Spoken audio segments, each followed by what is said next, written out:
So be in prayer about that. It's just there's a lot of people, there's a lot of things, and in the same scenario of all of that, I was putting some things away this last week, and I found my certificate of baptism. I was born November the 10th of 1958. Wow. I found my certificate of baptism for December the 30th of 1958. I was 40 days old. And that was when I was baptized in the Lutheran Church, and that's from my understanding now, the way I understand Scripture, and the way I believe it now, is that was a dedication. My parents dedicating me to God, and it worked. Praise the Lord, amen. It worked. That's good. That's the good news side of that. But yeah, if someone asks you why were you baptized, and you say yes, and you can't explain why or what it was, you might really consider being able to say yes. I remember when I was baptized, and I remember why, and I know why, and I know what it did for me, and I know the reason for it. And so if you can do that, that's fantastic. If you can't think about it, talk with me about it. We'd love to just have that confidence in your life of your baptism. Okay, here we go.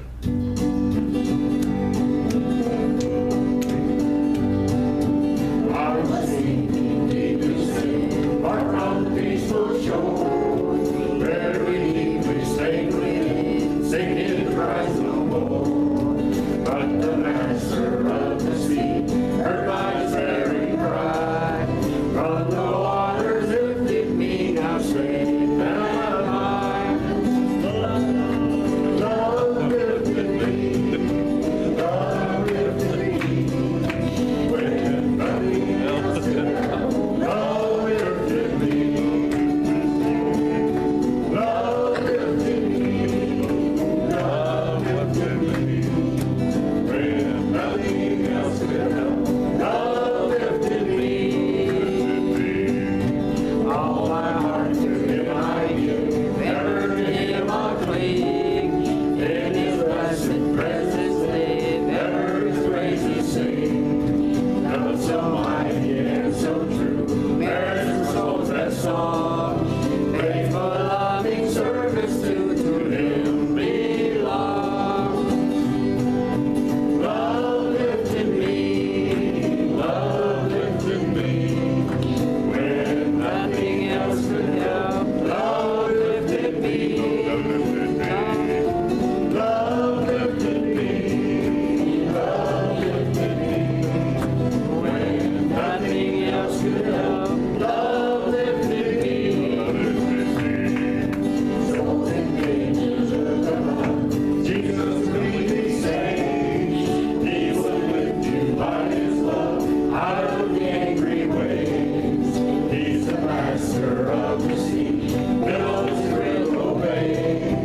He's your Savior, wants to be saved today.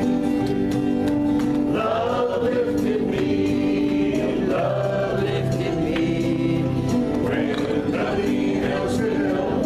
Love lifted me, love lifted me, love lifted me, love lifted me, when nothing else could help. Love lifted me, love lifted me, and love lifted me, love lifted me, when nothing else could help. Love lifted me, love lifted me.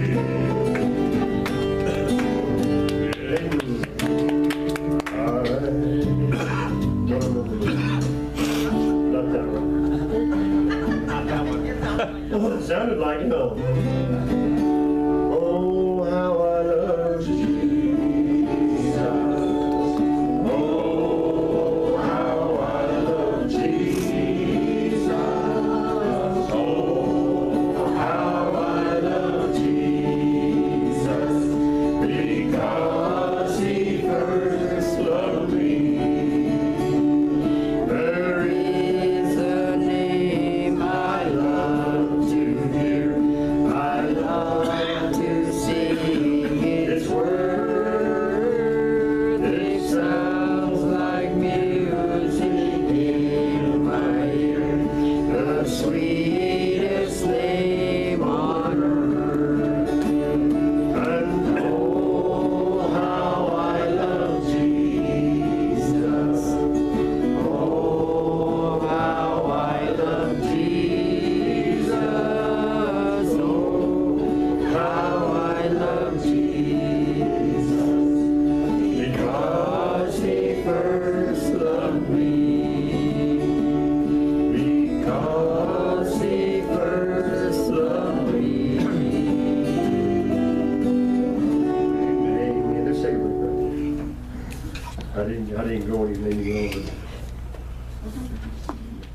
I love going to that. I had a good time, and I really enjoy playing music and worshiping God that way with all kinds of people. But you know, sometimes as I was praying about it, I was kind of tired Friday, and I was praying about it and had planned on going Friday night again. And I was just in prayer and was asking the Lord. I said, you know, Lord, I feel like I'm losing a little ground. I feel like I'm missing something, and I wanted to get back to where my excitement and my joy is where it should be. And He said, if you'll just do what I have for you to do, and others do what they do, you'll be a lot happier. And I realized that I'm not in the music ministry. He's given me a duty right here to pastor the church, and I can enjoy it, and I can be part of it when He gives me opportunity. But when it comes down to it, when it comes down to what's real, is I have to remember the job that He gave me to do, and to do what He has for me to do, if I want to maintain the peace and the comfort that comes with being obedient. Yeah, there's a lot of fun things to do, and it can still be ministry, and it can still be in the name of the Lord, but that's not the job that He had for me. So I have to remember that I have to take care of what He has for me to take care of, first and foremost. And if there's extra time, I can use that to do other things, but first and foremost, I have to remember to seek God out in everything that I do. I was talking about earlier, you know, about, remember the pictures of Waldo? Yeah. You had to find Waldo. And there was all kinds of things going on, and there was a little cartoon drawing, and there was all kinds of things happening in this picture, and you're looking for this one little guy with the big glasses and the red and white striped shirt. And some of those pictures you can look for a long time and never find Waldo. And just search it out, and it was always amazing to me how an artist, when the artist got done with the drawing, did he put Waldo in first or last? Did he start with Waldo and then draw all this stuff around him? And then when he got done, was he able to find Waldo when he got done? You know, I mean, it used to, and then another one of the things that kept, and this is the one that the Lord spoke to me through this week was, you know, remember the 3D pictures? It looked like just a bunch of rows of colors.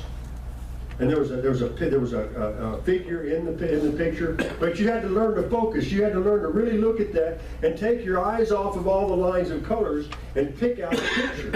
Pick out. It was just a figure that was in there, and it would be a very intricate picture of something, but it looked like just a rows of colors. Remember those? And I thought, wow, how much time do we spend in our life looking at all the colors and all the things that are going on? And we forget to find God in there. We think God's not there. How many times have you done? I've looked at Waldo pictures and thought, or those 3D pictures and thought, it's just not in there. It's just not there. Waldo is not in there. This is one of the ones they drew as a joke, and they didn't put Waldo in this one. Because I couldn't find him. You know, a lot of times in the troubles and the trials and whatever you want to call it, all the things that happen in our life, we see all the things and we never look for God. We forget to remember that God is there too. We forget to remember that all the things that are going on in our life and all the troubles and trials and tribulations are part of what God is doing in our life. As we were talking to that friend of ours yesterday, you know, all the things that happen, we were talking about the book of Job, when Job said, the thing that I feared the most is befallen. The thing that I worried about the most has come upon me. And that happens in our life. The thing that I worried about the most is exactly what's happening, because God knows you're worrying, and worrying is disbelief. And He has to take us through it so we can understand that we can get through it with Him. That we don't worry. There was a song that was going to the GCMA over there, and there was a song, a trio from, three ladies from Yuma that sang a song, I Won't Have to Worry Anymore, and I think probably most of us have heard the song. It's a good old gospel song. I won't have to worry anymore. And I thought, we don't have to worry now. Amen. We don't have to be in that constant or even ever in a state of worry or fear. Amen. And we see the things going on in our world today, and it's just a pile of fear. And that's what brings on the protests. People are afraid. Yeah. And they're living in fear every minute of their life. Every day they wake up in fear. I wasn't aware of, and it was brought to my attention, the vast number of people that ever since the election have just been in turmoil. There's a lot of people. I don't know that that's completely fear. I don't understand what all that is. We've been operating in this, in the way we do with the elections and the election process for many, many years, and why it's different now than it was. I don't understand, and I don't have any intentions of looking up, trying to figure it out. But I see the results of it. I see what's happening because of the fear. Because people are afraid, because they don't understand. And the Lord was showing me this week, remember those pictures. So many times we look at the picture and we see all the colors, we see all the things that's going on the Waldo picture. You can pick out all these things that are happening, but you can't find Waldo. You can see all the rows of colors in those 3D pictures, but you can't see the figure that's in there. And I think, man, God so related that to me. This guy, I'm always there. You just don't stop and take time. You know, those 3D pictures, what I learned for myself, when you stop and you take time, when you stop and you quit thinking about everything else and you quit looking at all the little colors and all the rows, and you stop and say, okay, it's there, I have to find it. And you stop and you take your patience and you begin to let patience work and you begin to start thinking about what you're looking for. All of a sudden it begins to show up. And those 3D pictures, for me anyway, once I looked at one and I identified the picture in it, it didn't matter when I walked by it again the next time, I looked right at it and see the picture perfect. Once I identified it was in there. And so many times in our life, the problems that we have and the trials and all the things that we're going through. See, things, I look up that word as we use it a lot, things. And it's amazing the definition of the word thing. Thing, an object that one need not, cannot, or does not wish to give a specific name to. Wow, we have a lot of things, huh? Cannot, does not wish, or need not give a name to. We have a lot of things that we think about on a daily basis. A lot of things that cross our mind every day. Just like all those colors in those pictures. And we see all the colors and we see all the things. And we wonder why it's such a mess. But we're not looking for God in there. Because God is there. God is in that picture. God is there. He is in everything that happens. The lady that was at our house that was come actually to visit, it took about 3 hours, but she actually came to visit because she wanted to ask if I would if I would marry her son and her daughter, new daughter-in-law. And her son is, I said, well, knowing you and knowing your background, I said, I don't know that how much that I need to counsel your son, because I know the family that comes out. She says, oh no, you need to counsel him.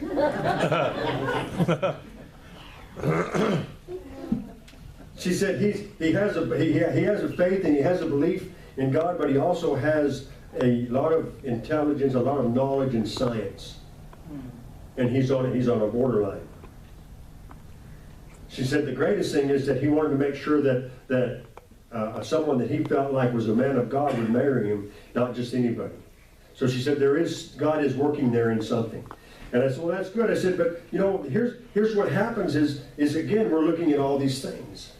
And all these things that the world just throws all these things up in our path and in our way. And if we're not looking for God in the midst of that, we'll go right past him. We'll be focused on the things that's going on in our life, and we'll forget all about God.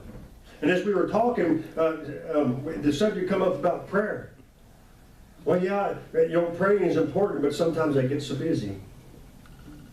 Sometimes I wake up a little late. And sometimes I need to get where I'm going and I just don't have time, and I'll pray. You know, that's always the thing that seems to be the least important. I'll do it when I have time instead of saying I'm going to make time to do that first. And I know for my own self, for me myself, that's something that anymore I can't get by a day without doing that first. If I start my day without it, my day doesn't start right and things start going wrong, and I immediately now recognize what I forgot. And whatever I'm doing, wherever I'm at, when I realize that I forgot to stop and pray, take that time, stop. That's got to be the most important thing. It has to be number one in your life, just like the flag. I explained the whole story about the flag. God has to be number one in our life. We have to be looking for him in every picture. Amen. We have to find him in everything that happens, because if we're not, all we're going to see is all the colors and all the things. Everything out there that doesn't have a name, and we don't want to put a name on it, and we don't even have anything to do with it, but it's there. And we focus on those, and we don't look for God in the picture. We don't look for God in what's going on. Now, we might think, well, this is exclusive to our time. Let's go to Psalms 25. I think I want to read the entire Psalm. It's 22 verses. This is David, man after God's own heart. A lot of times, Christians, we feel like, well, and I was of the same opinion at one time. Well, now that I've given my life to the Lord and I've surrendered the ministry that He called me to do, and I'm going to be serving Him, everything's going to be good now. He's going to watch over me. He's going to protect me. He's going to take care of me. Now, this is David, the man after God. This psalm was written when David was just about my age, pretty close to 60, maybe a little before. And here's David. Here's what David has to say in Psalms 25. Unto Thee, O Lord, do I lift up my soul. O my God, I trust in Thee. Let me not be ashamed. Let not mine enemies triumph over me. Yea, let none that wait on Thee be ashamed. Let them be ashamed to transgress without cause. Show me Thy ways, O Lord. Teach me Thy paths. Lead me in Thy truth and teach me. For Thou art the God of my salvation. On Thee do I wait all the day. Remember, O Lord, Thy tender mercies and Thy loving kindness, for they have been ever of old. Remember not the sins of my youth nor my transgressions. According to Thy mercy, remember Thou me, for Thy goodness' sake, O Lord. Good and upright is the Lord. Therefore will He teach sinners the way. The meek will He guide in judgment, and the meek will He teach His way. All the paths of the Lord are mercy and truth unto such as keep His covenant and His testimonies. For Thy name's sake, O Lord, pardon mine iniquity, for it is great. Pardon my iniquity, for it is great. This is David. And we think that it's only happening in our life. We think my enemies, he says, let not my enemies triumph over me. David had enemies. David had people that was out to kill him. David had all kinds of things going on in his life. And here's David, the man after God's own heart. There's a lot of people in the Bible that we read about that were great men. Job, David, Abraham, Isaac, Jeremiah, Ezekiel, on and on and on. And every one of them had troubles and trials and problems and all kinds of things going on in their life that they had to seek out and seek God in. Verse 12, what man is he that feareth the Lord? Him shall He teach the way that he shall choose. His soul shall dwell at ease, and his seed shall inherit the earth. The secret of the Lord is with them that fear Him, and He will show them His covenant. Mine eyes are ever toward the Lord, for He shall pluck my feet out of the net. Turn Thee unto me, and have mercy on me, for I am desolate and afflicted. The troubles of my heart are enlarged.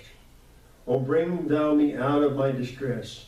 Look upon mine affliction and my pain, and forgive all my sins. Consider my enemies, for they are many, and they hate me with cruel hatred. O keep my soul and deliver me. Let me not be ashamed, for I put my trust in Thee. Let integrity and uprightness preserve me, for I wait on Thee.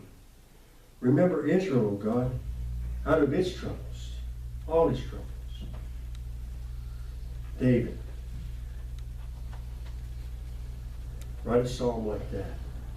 Lord, forgive me of all my sins. There's many sins. Lord, he's just pleading with God. And so many times we don't want to take the time to plead with God. We don't want to stop and say, God, you know what? I'm a sinner. And I got a lot of enemies, and I got a lot of things going on. And things are happening.